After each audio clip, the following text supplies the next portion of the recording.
This episode is sponsored by RV शुद्ध pure food and मसाले products.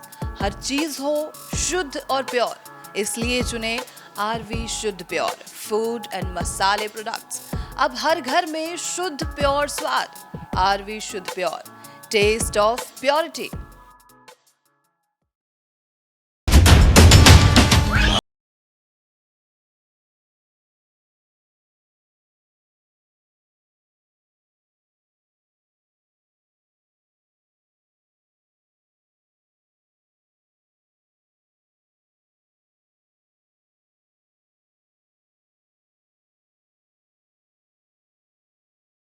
से जब आप भारी भरकम किराया देकर ट्रेन का टिकट बुक करते हैं तो सरकार आपसे सुखद यात्रा का वादा करती है, लेकिन क्या वाकई भारतीय रेलवे में आपको वो सुकून मिल सकता है? एक यात्री जो रात भर जाग करके काम करने के बाद ट्रेन में चंद घंटे के लिए सोने की उम्मीद लेकर जाता है, क्या उसकी प्रिवेसी का कोई मूल्य है हमारे देश में, हमारी ट्रेन में?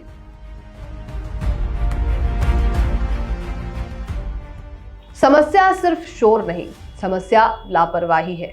सहयात्री की प्रिवेसी आज सबसे बड़ा मजाक बन चुका है। कोई यात्री बीमार है, किसी का इंटरव्यू है, तो किसी को बस शांति चाहिए, लेकिन कोच में बच्चे बिना किसी रोक टोक के शोर मचाते हैं, सीटों पर कूदते हैं और सहयात्रियों के सामान से छेड़छाड़ करते हैं। और जब आप विरोध करेंगे तो एक घिसा पिटा सा जवाब मिलता है, शैतानी तो करेंगे ही। क्या बच्चों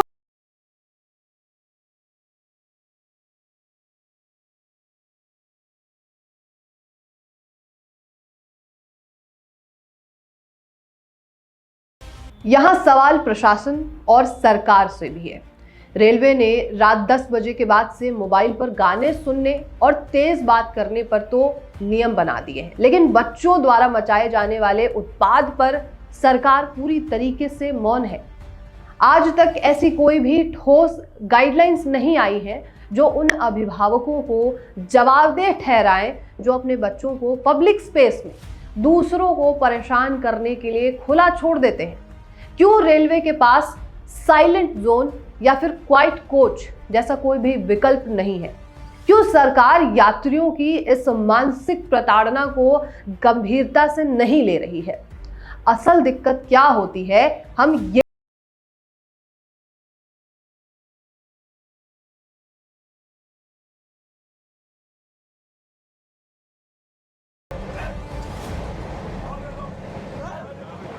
सबसे पहली दिक्कत होती है निजता का हनन और space invasion of privacy. Train का एक कोच शेयर्ड पब्लिक स्पेस होता है, लेकिन इसका मतलब ये नहीं है कि यहाँ पर कोई नियम नहीं है। निजी स्थान की कमी है भारतीय रेलवेज में। भारतीय ट्रेनों में बर्थ का आकार पहले से ही सीमित होता है। जब बच्चे सीटों पर चढ़ते हैं, दूसरे यात्रियों के कंबल या सामान को छूते हैं, तो ये सीधे तौर पर दूसरे व्यक्ति की प्राइवेसी का उल्लंघन माना जाना चाहिए। मानसिक थकान भी साथ में होती है। कई यात्री काम के सिलसिले में या फिर बीमारी की स्थिति में यात्रा करते हैं। घंटों तक बच्चों का रोना और चिल्लाना सेंसरी ओवरलोड पैदा करता है, जिससे यात्री को माइग्रेन, चिड़चिड़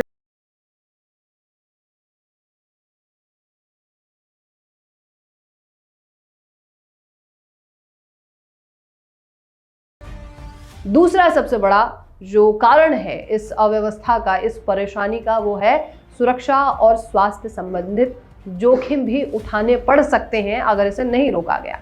ये सिर्फ शोर का मुद्दा नहीं है, बल्कि सुरक्षा से भी जुड़ा हुआ है। गैलरी में दौड़ते भागते बच्चे अक्सर कोच की गैलरी में नजर आ जाते हैं। गर्म चाय ले जा रहा कोई भी वेंडर या भारी सामान लिए कोई यात्री से अगर वो टकरा गया तो गंभीर चोट उस बच्चे को आएगी और उसके बाद अभिभावक उन लोगों पर चढ़ जाएंगे कि हमारे बच्चों को चोट लगा दी या हमारे बच्चों को इन्होंने जो है तकलीफ दी है। इमरजेंसी रिस्पांस में बाधा आएगी। शोर शराबे के कारण कई बार यात्री या स्टाफ पब्लिक एड्रेस सिस्टम की घोषणाएं या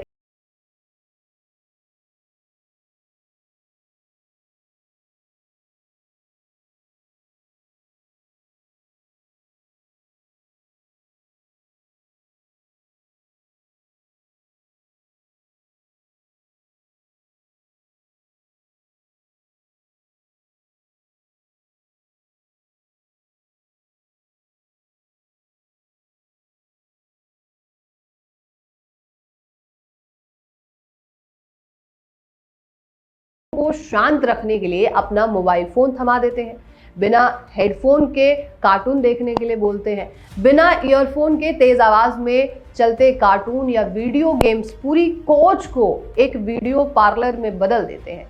ये न केवल शोर बढ़ाता है बल्कि अन्य यात्रियों के लिए अपने काम पर ध्यान केंद्रित करना नामुमकिन कर देता है।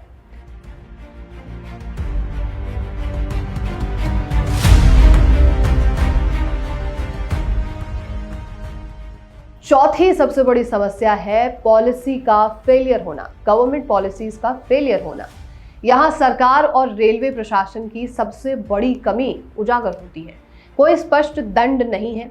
रेलवे ने धूम्रपान या बिना टिकट यात्रा पर तो कानून बनाए हैं, लेकिन पब्लिक न्यूसेंस की श्रेणी में बच्चों या फिर परिवारों द्वारा किए जाने वाले शोर को स्पष्ट रूप से परिभाषित नहीं किया गया है। टीटी की लाचारी भी है। अक्सर ये भी देखा जाता है कि टीटी ऐसे मामलों में दखल देने से बचते हैं क्योंकि उन्हें डर होता है कि परिवार बच्चों का हवाला देकर उन पर बदतमीजी का आरोप लगा सकते हैं।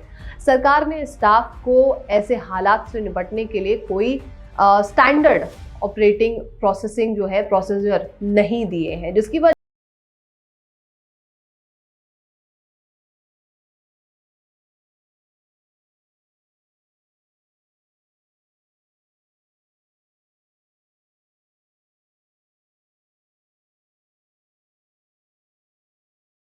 बिहेवियर, अभिभावकों का रवैया सबसे बड़ी दिक्कत है।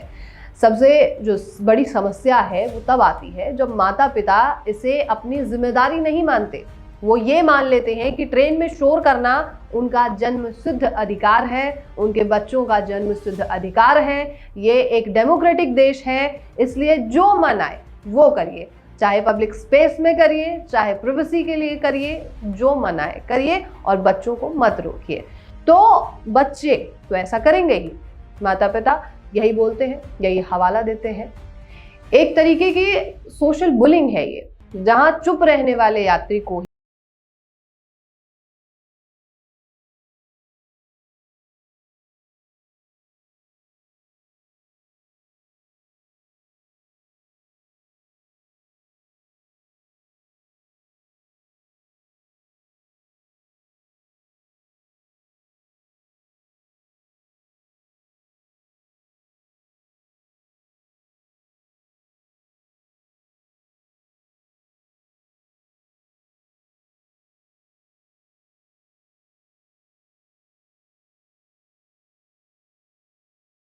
मोर्चों पर काम करना हो सकता है।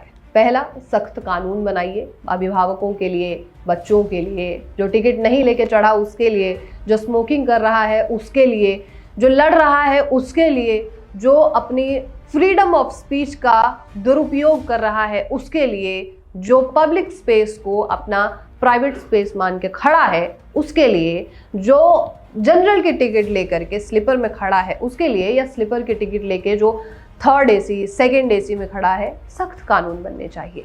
दूसरा, माता पिता की ट्रेनिंग करिए, उन्हें समझाइए, सिखाइए कि क्या करना चाहिए। फोन अगर दो तो या तो एयरपोर्ट्स के साथ दो, आप कान में कुछ लगा करके लोगों को की परेशानी मत बढ़ाइए।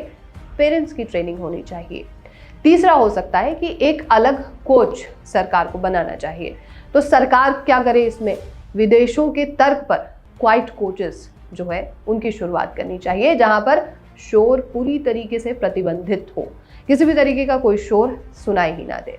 साथ ही उपद्रवी यात्री, चाहे वो बच्चे के साथ हो, अकेले हो, या बुजुर्गों के साथ हो, या जैसे भी हो, उन पर भारी जुर्माना लगना चाहिए। अभिभावकों को क्या करना चाहिए, बच्चों को ट्रैवल एथिक्स सिखाना जरूरी है, जिससे कि वो पब्लिक में जाएंगे तो वो सही से बिहेव कर पाएंगे।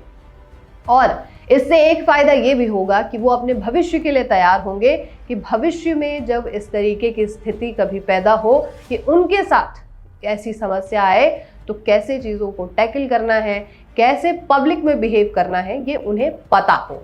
उन्हें डिजिटल गैजेट्स ईयरफोन के साथ दें या तो दोनों ही चीज़ें ना दें, जिससे कि बच्चों पर लगाम लगाना आसान होगा। और प्रशासन के लिए क्या है, ऑन बोर्ड स्टाफ को ऐसे मामलों में दखल देने और शांति सुनिश्चित करने के लिए विशेष अधिकार देने चाहिए, जिससे कि सारी चीज़ों पर बैलेंस बनाया जा सके।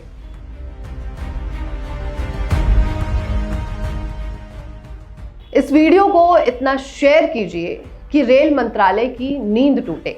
अगर अगली बार जब आपका सफर खराब हो तो सोशल मीडिया पर रेल मंत्री को टैग करें और अपनी शिकायत दर्ज करें। चुप रहना समाधान नहीं है। अगर आज सरकार ने बच्चों और परिवारों के लिए सख्त नॉइस पॉलिसी नहीं बनाई तो कोच में होने वाले ये आपसी झगड़े कल एक बड़ी हिंसा का रूप ले सकते हैं। यात्रियों का रेल से भरोसा उठ जाएगा और सफर सिर्फ और सिर्फ सिरदर्द बन जाएगा। कल्पना कीजिए उस दिन की जब आप ट्रेन में चढ़े और आपको पता हो कि आपकी नींद और प्रिवेसी की सुरक्षा सरकार कर रही है, जहां बच्चे अनुशासित हैं और प्रशासन मुस्तैद है। एक सभ्य समाज की पहचान उसके रेल सफर से होती है। जागरूक बनिए, सरकार से जवाब मांगिए। नेशनल खबर के साथ मैं प्रज्ञा झा।